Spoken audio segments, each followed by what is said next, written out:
Hi, everybody. This is Amy Valdivia, and this is the Divorce Literacy Podcast.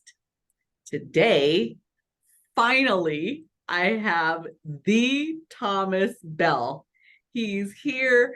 He's a family therapist who serves in family law. And I have to tell you, when this man the first time I heard him talk, I was just blown away. He completely made me rethink about relationships. And really, that's the core to the whole divorce world, right? And the breakdown or lack thereof.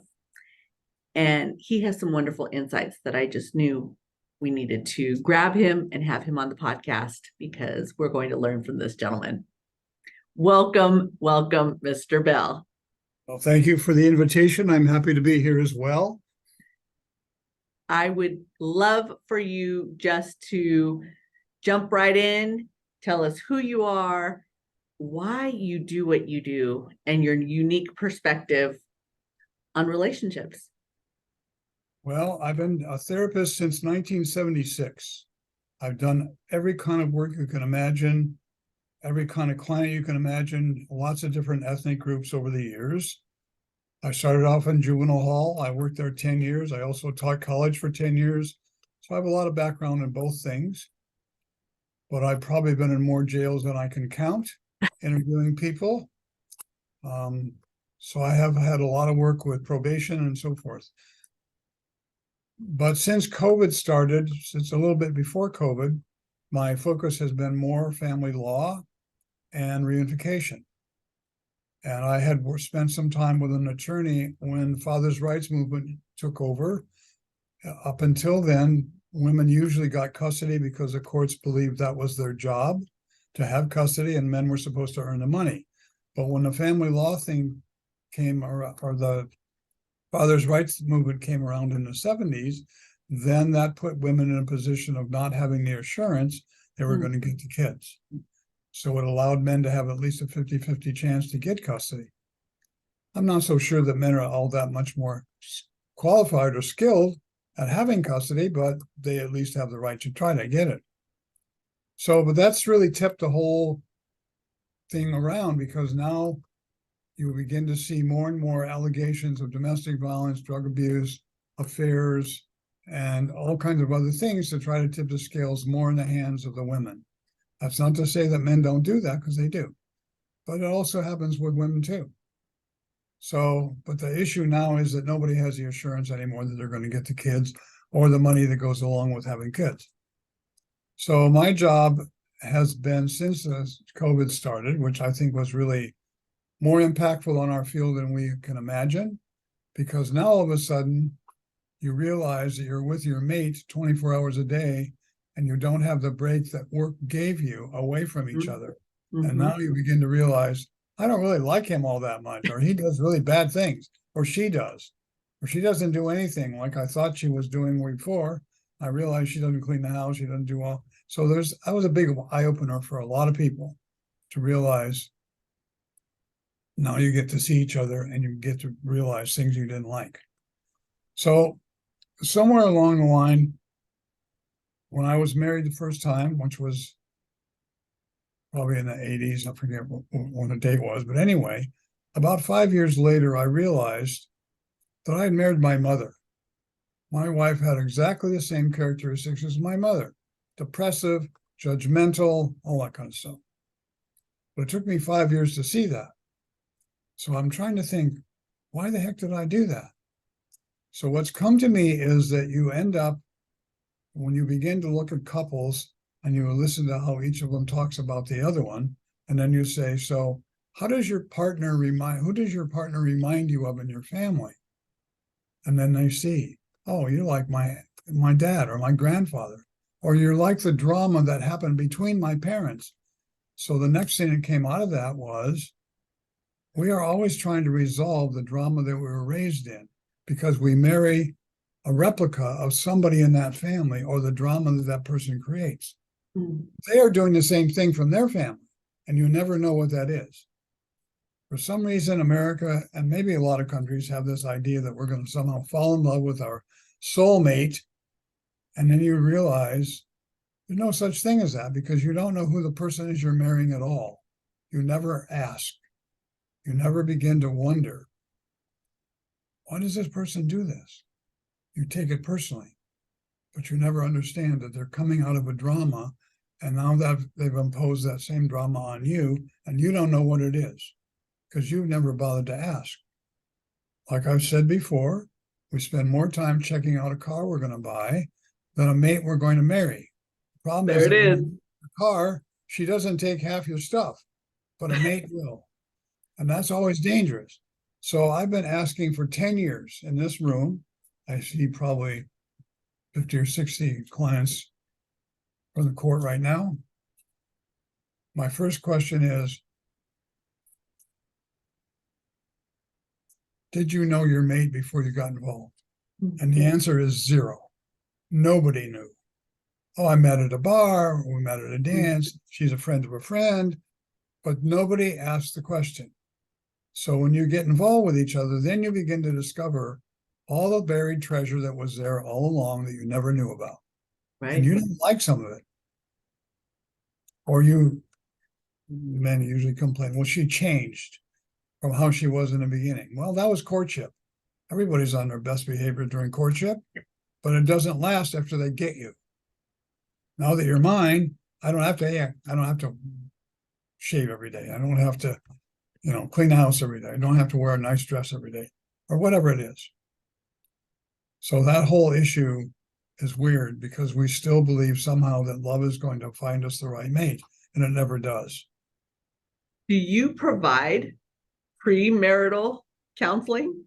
I have. In fact, I had a couple few years ago. We went through all the evaluations. We went through all the different behaviors that the husband did growing up and what she went through.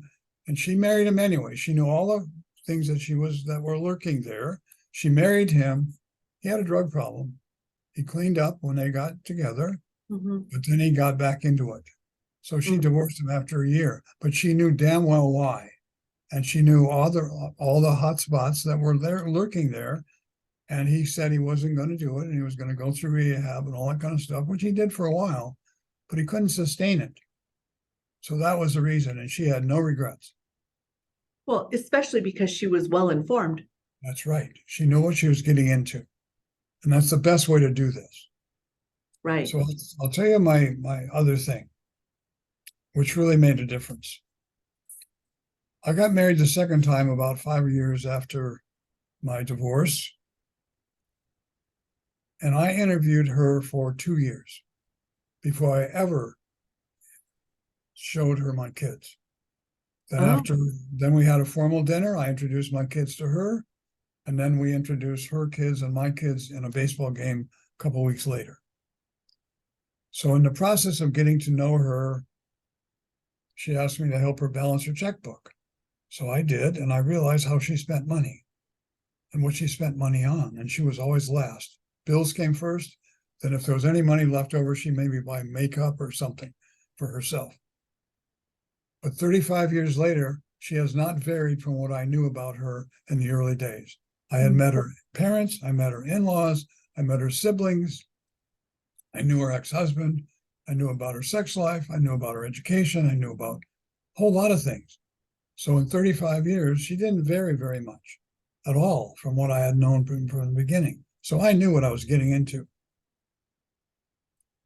The one thing I didn't know, because it wasn't a thing in those days, is the issue of integrity or attachment, which I use a great deal now when I deal with kids or with their parents, is whether or not there's a formation of integrity. And I have a whole new thing about that now, and whether the attachment is there.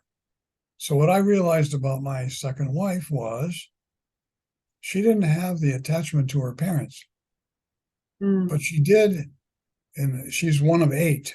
So her personal integrity was the most important thing for her. So in the early days of our relationship, we fought a lot. And I never realized what the significance of the fighting was, but it was always about preserving her integrity and not wanting to give that up. So that was really a big, important thing to her. I've learned so much from her over the years.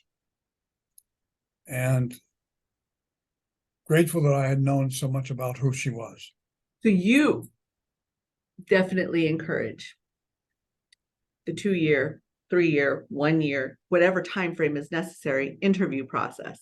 Absolutely. And you have to know everything about what happened to her or him and what is lurking there that could be a problem between you two. And most people have no clue. And the other thing is, this is not an easy thing, Amy, because not only do you have to find out what's going on, but you also have to find out what it means. And that's the hard part. You have to interpret the behavior and how it's going to show up. So let me give you an example.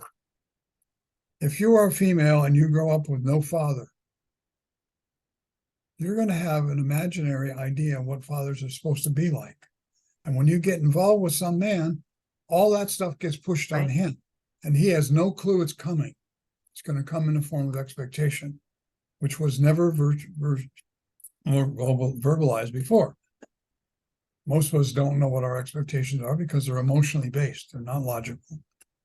The whole idea of the toilet seat up or down is one of those emotional expectations that nobody ever taught them, but somehow it happened at home or it didn't happen at home. Okay, we're talking about divorce and we're talking about families. We're not talking about my household. Oh, okay. So it's about learning where the things are that's going to show up in your own relationship. So not having a father is a problem. Having a father that was a drunk is a problem. Because if your husband has a couple of beers, you're going to have a reaction to that. And you're going to start wanting to caution him on that, which he's going to resent and he's going to not know why. So now we have a fight. So now he's going to make sure he drinks more beer just to prove that you can't control him. So you set up a whole new set of arrangements with him. Again, he has no clue about why that all happened or why she's upset about it.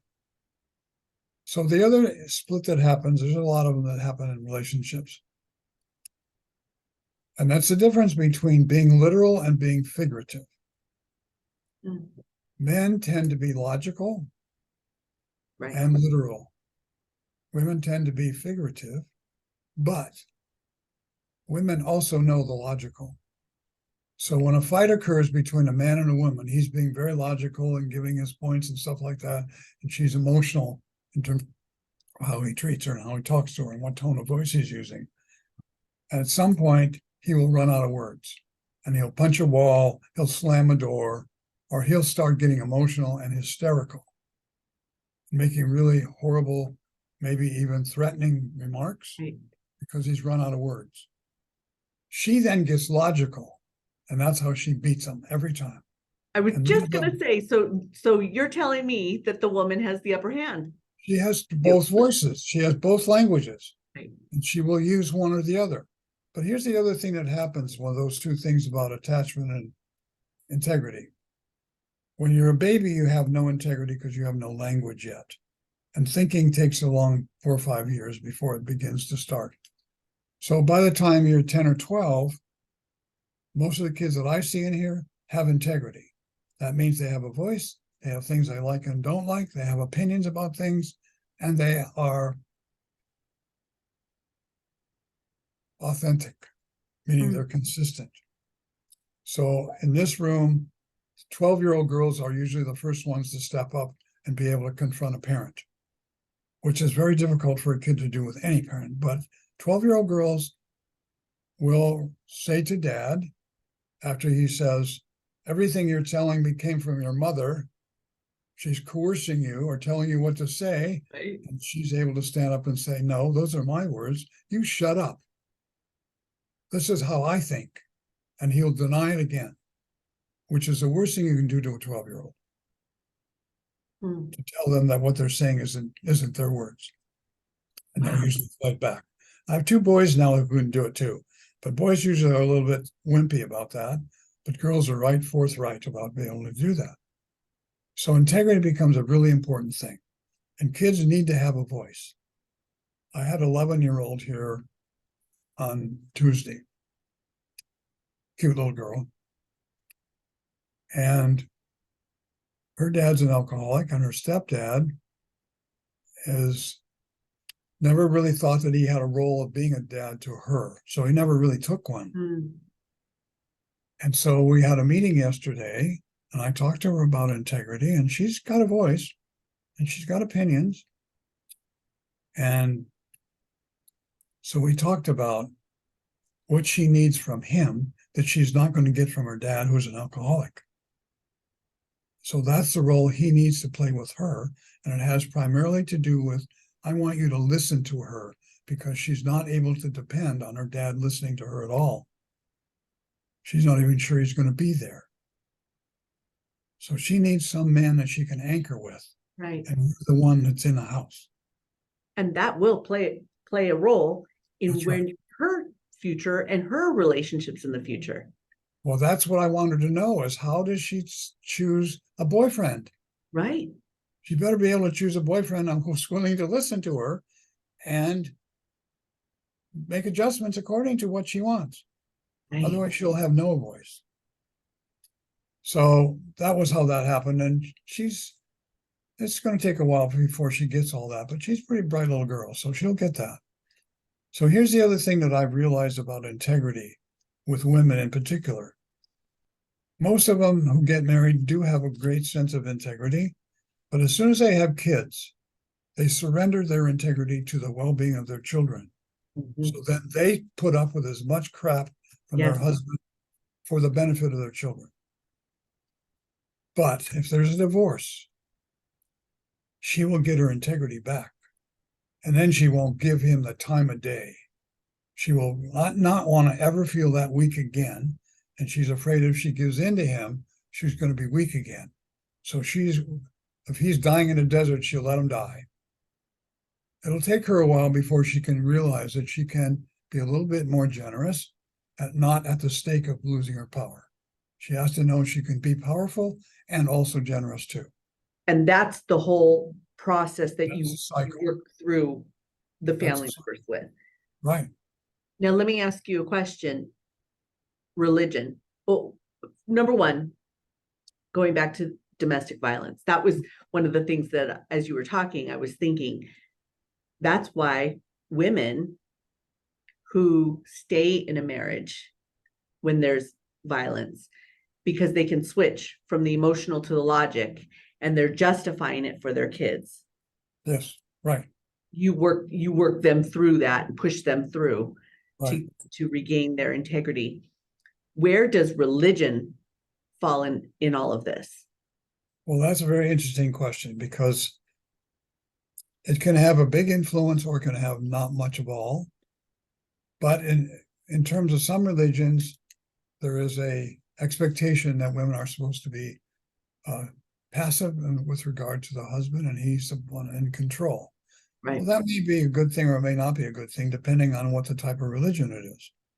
But I want to tell you, one of the problems with that is that not everybody's religion or understanding of it is the same.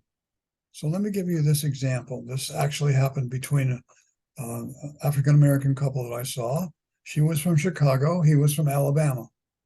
Both Baptists, both culturally raised in their own ethnic group.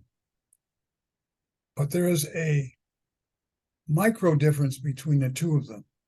If you're Persian and I marry you, there's a macro difference in our faiths. Right. But when you have the same race and the same religion, but from two different areas, they're not the same. They're somewhat like, but there's a micro difference between them.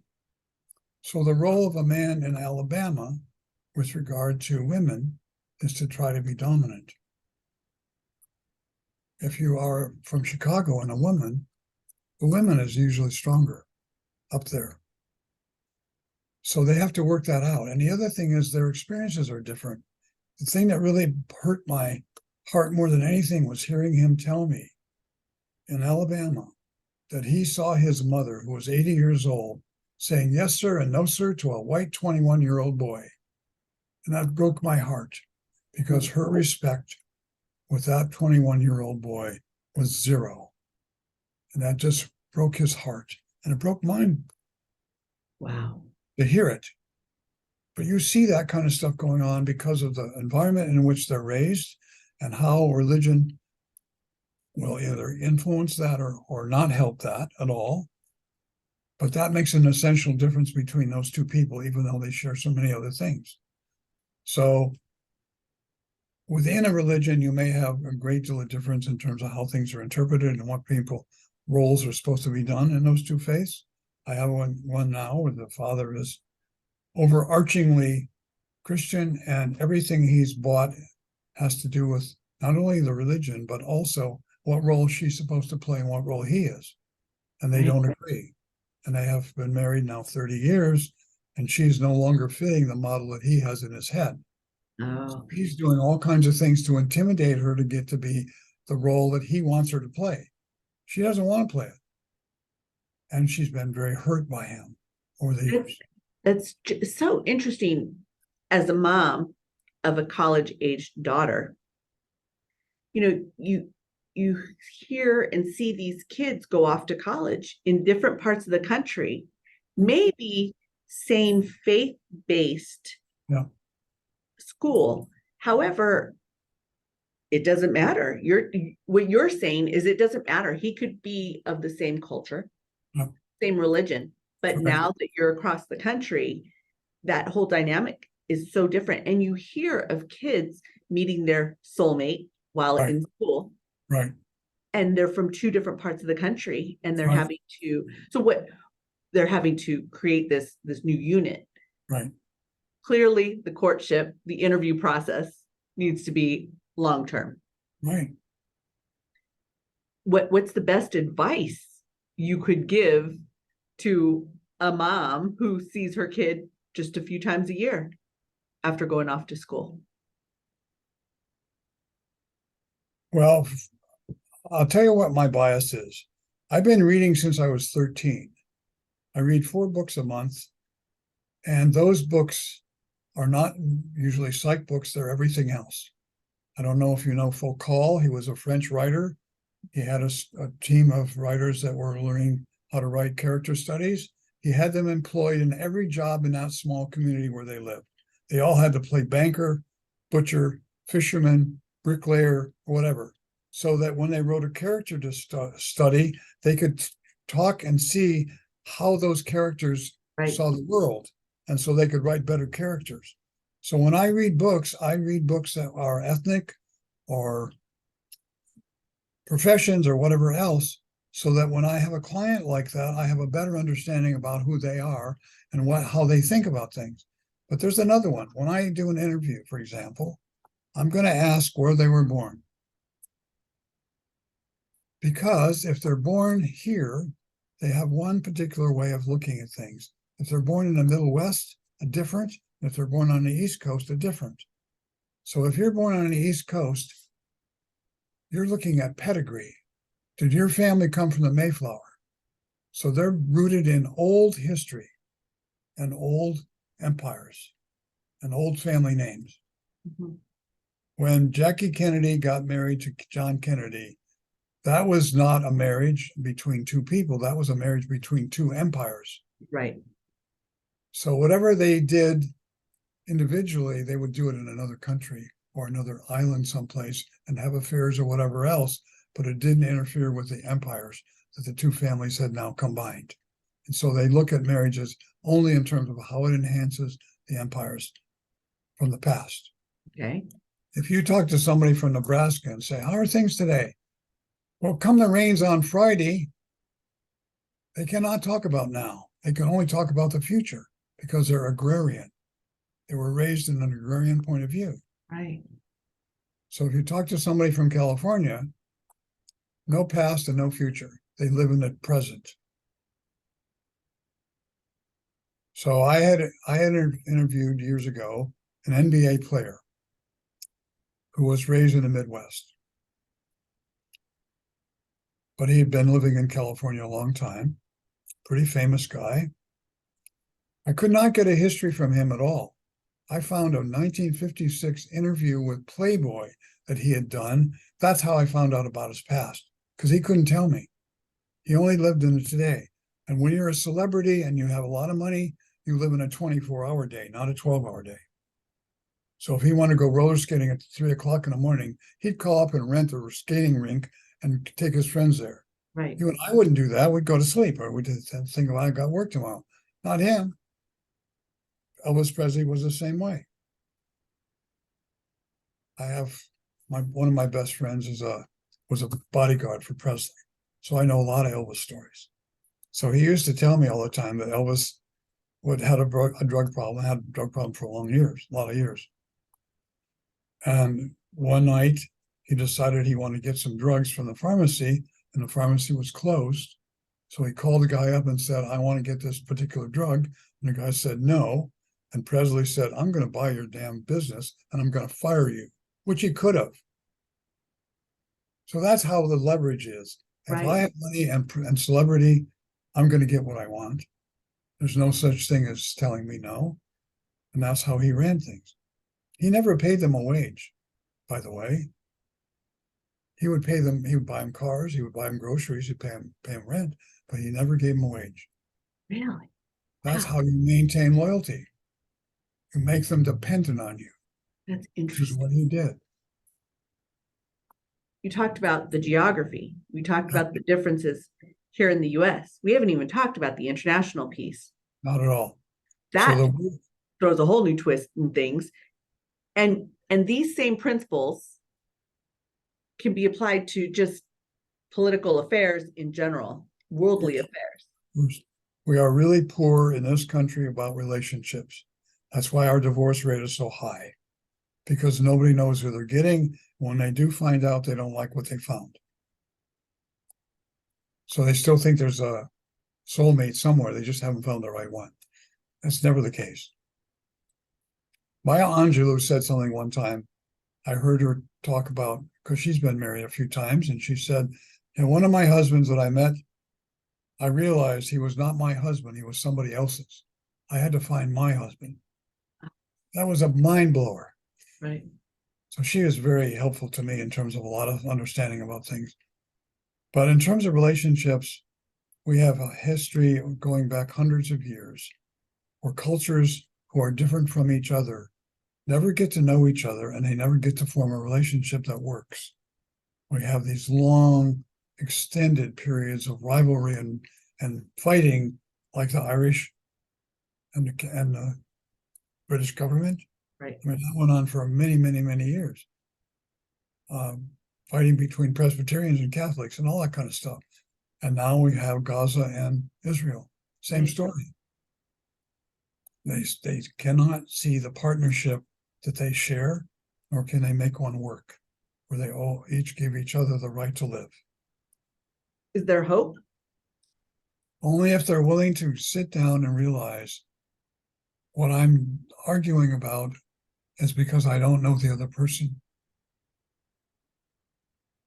You know, the one thing that I know, having been to Europe a number of times, the most important thing in Europe is you meet by dinner.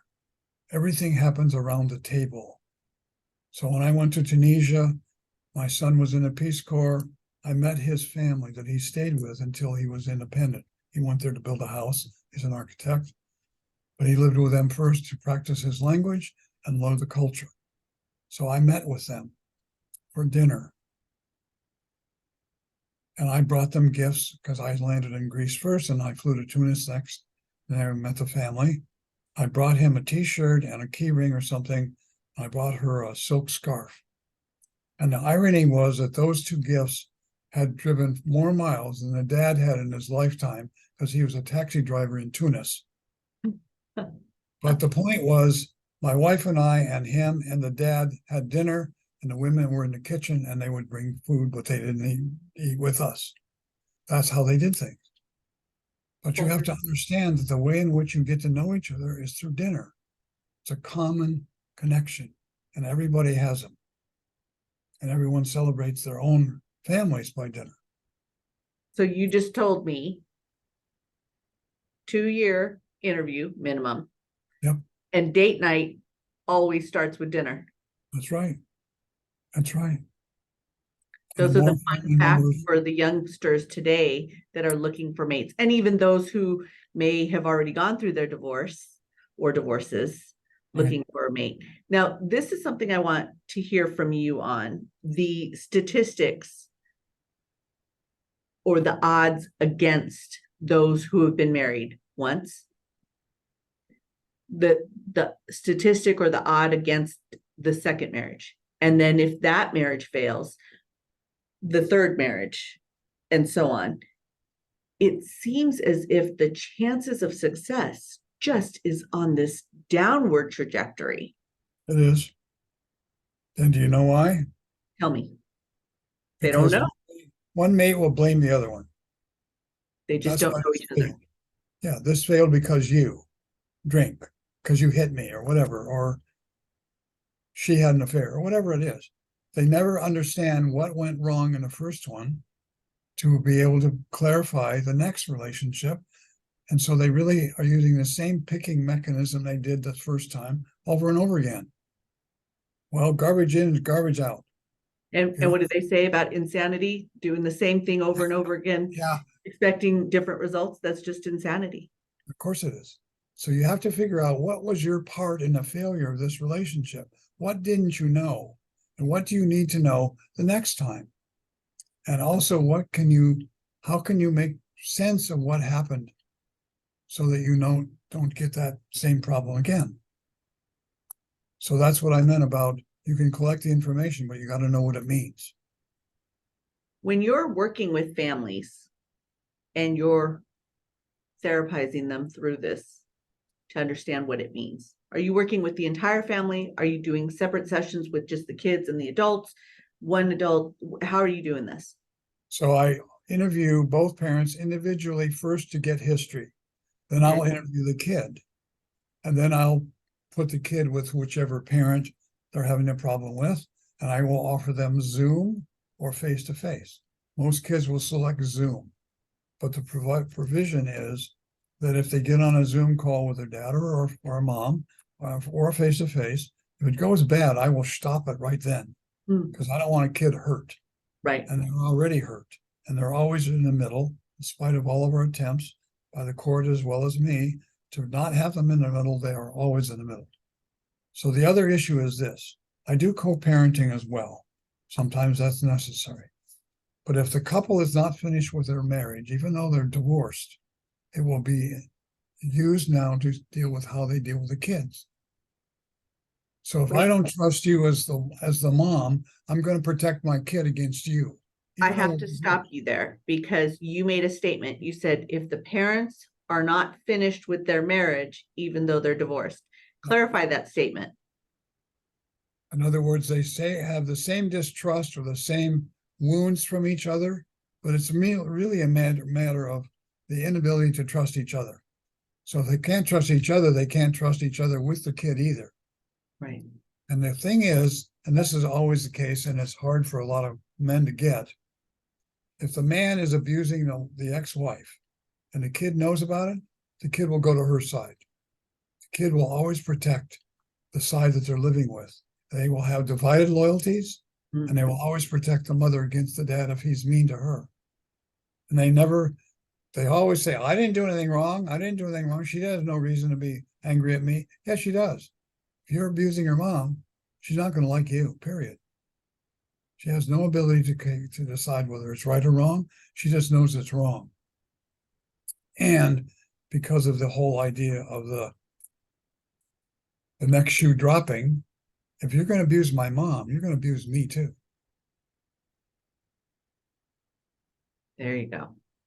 They're concerned about that. Now, one of the things that I've seen in my business is the mass exodus. We're both in California.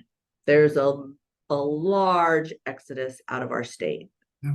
Now, do you practice in California only, or are you dealing with families all across the country?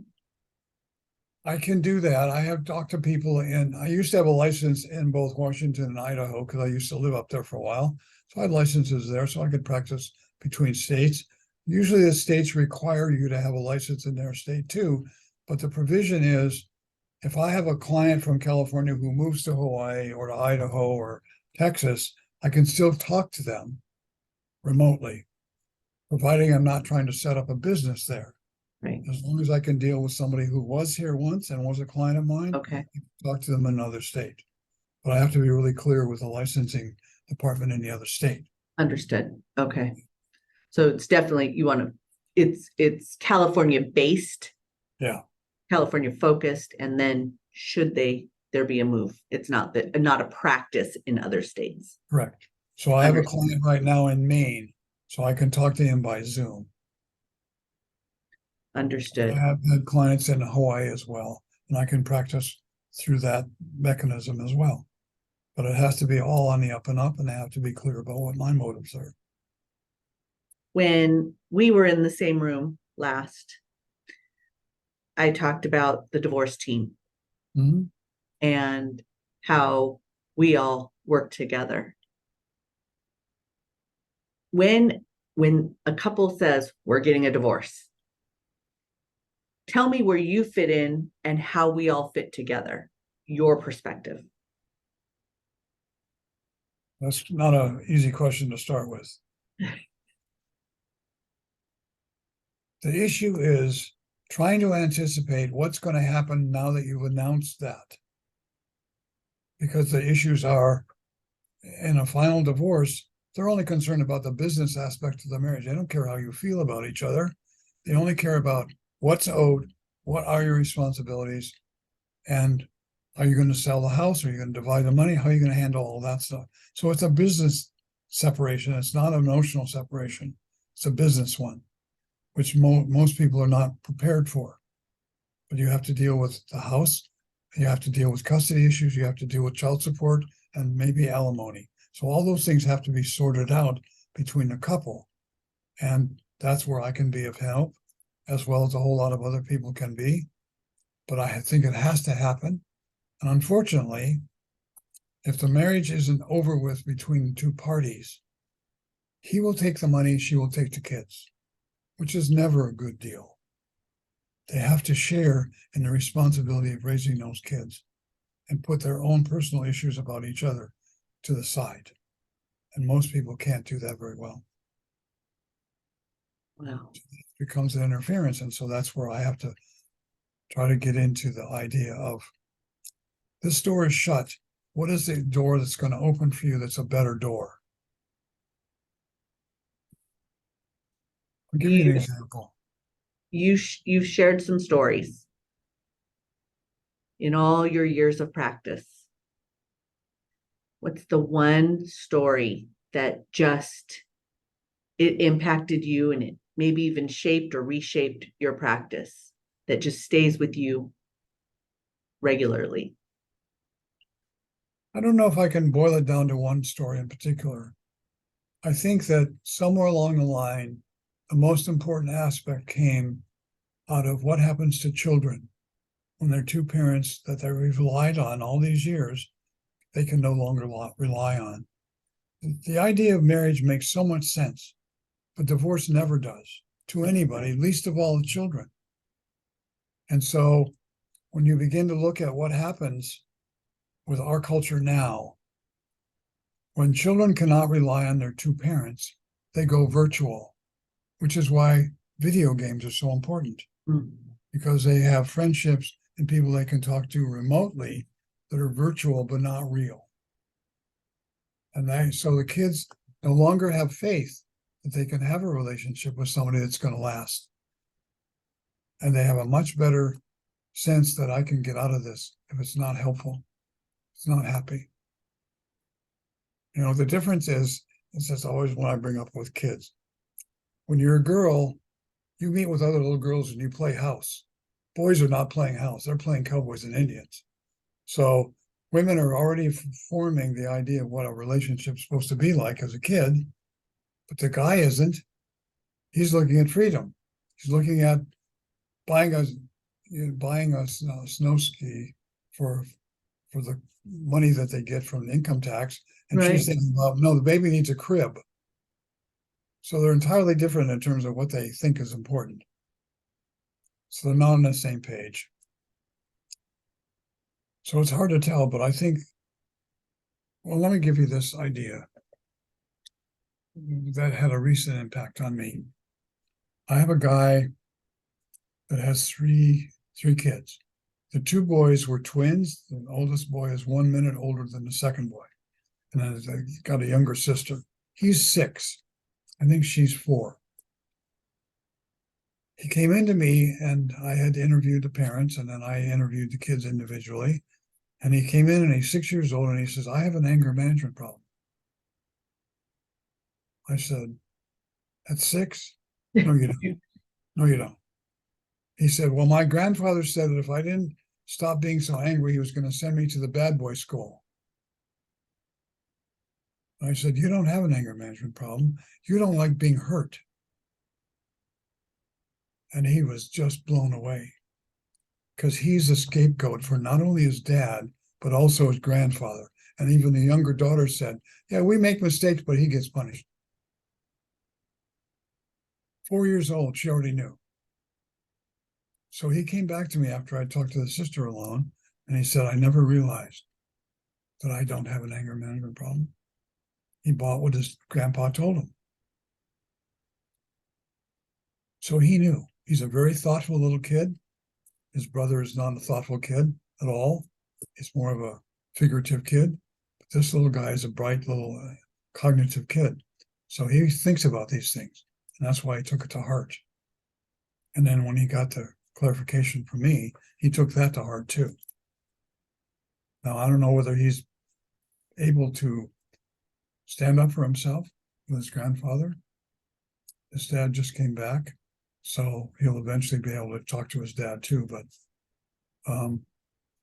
I tried to get the grandfather to come in here to get him sort of set straight about his grandson, but he hasn't come in at all. Do you pull everybody who's involved in? If you know what a genogram is, that's what these cases are like. I may have 10 or 15 people in one family that I have to talk to, including the lawyers and the judge. Okay. So I try to talk to everybody because no one opinion is ever enough. You have to get everybody's perspective that you can get. So I try to make sense of all that stuff because it all makes sense if you understand the elements that are involved. Nothing that happens in this room does not make sense to me. It's a matter of, do you have enough information to help you understand how that makes sense? Right. Because everything that people does makes sense if you understand why. What's the average period of time that you're working with a family? Well, right now, because there are so many legal issues involved, it may take 6 or 8 months. Just depends. And also depends on their willingness to be available, to be candid. A lot of times people hide stuff. They don't want you to know. Right. So it all depends on their willingness to be open and receptive and to be mindful enough to say, yeah, that makes sense. I might have done that. So it's a lot of factors here that you never have any control over. All you can do is invite and hopefully they'll respond. But if they don't, then you just have to wait for no other tactics. Well, I hope that the listeners understand why I wanted you to be on this podcast, because it's not just about, we have an hour session and let's get through and let's talk it through and let's move you forward. There's so much more behind the scenes. Yes. And there's a process involved that's lengthy. And the problem is, and this is my biggest complaint about therapists, is they don't read. They get a theory in class or in their graduation.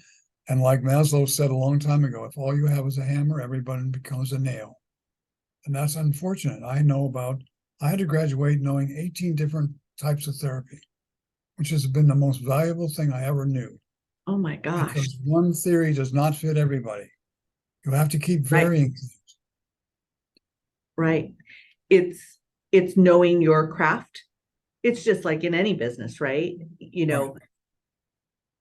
Is it transactional or relational? Is it knowledge? Do you have the background knowledge? It's knowing your craft. There's so much more than just sitting in that session that you do. And that's exactly why we're sitting here today.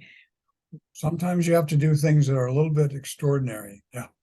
That's and truly helping, as opposed to just, this is a business. You're in it to truly help the family and help children. Boy, right. So this is a place where you cannot use judgment. I don't use judgment. I tell every kid in here, I'm not judgmental or critical. Everything you say to me is your truth. And that's how I treat it. And I only am going to represent you in court. So what you tell me is what I'm going to tell the judge. I won't tell him everything I know, but the things that are important to you, I will tell. So usually I can get a kid to make agreements. Sometimes the kids don't want to see their dad on Zoom or face-to-face. So sometimes I have to make them another deal. And the deal is, you know, your mom can tell me how dad is. You can tell me how dad is. But I would like to see how dad is by having him talk to you on Zoom. And would you allow me to have that ability to see? And the kid will, with the agreement that I will not let dad hurt him. And I will shut off the machine immediately if he does. They will agree. What an impact you're making to these children. My goodness. You're giving them that safe haven. Yep.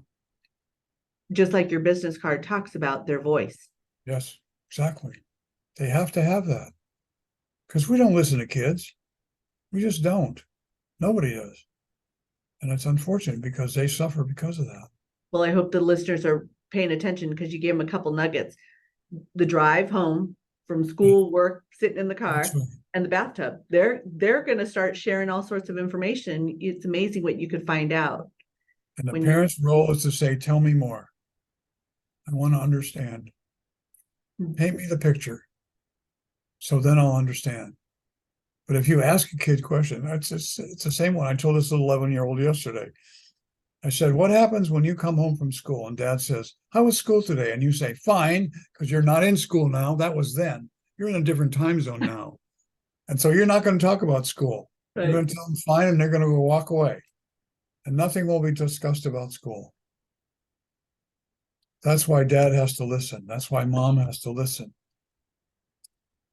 And to realize that the best time to talk about school is when they're in school, not afterwards, because they're done with school that day. They're done. Yeah. They're done. They're moved on to their video games or playing with their toys or talking to their friends or whatever they're going to do.